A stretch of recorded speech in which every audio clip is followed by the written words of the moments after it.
અલકપરીની hotel express રેસિડેન્સીના email ID પર મોડી રાત્રે હોટલના રૂમ અને પાઇપલાઇનમાં આઈઈડી બોમ્બ મુકાયા હોવાનો મેલ મળતા પોલીસે સઘન તપાસ હાથ ધરી હતી.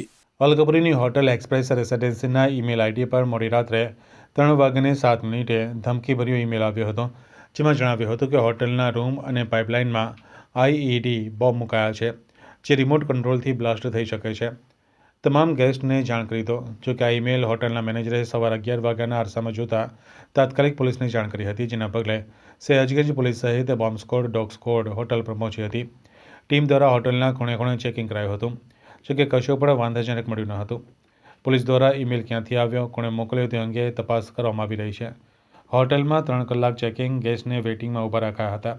પોલીસે 3 કલાક સુધી હોટલના તમામ સ્થળો પર રૂમ અને પાઇપલાઇનનું ચેકિંગ કર્યું હતું. આ દરમિયાન હોટેલમાં આવેલ ગેસ્ટને વેટિંગમાં તેમજ રૂમમાં રહેલ ગેસ્ટને રાહ જોવા માટે બહાર ઊભા રખાયા હતા, તેમ હોટલના સૂત્રો પાસેથી જાણવા મળ્યું હતું. જોકે ચેકિંગ દરમિયાન કશું પણ વાંધાજનક મળી આવ્યું ન હતું.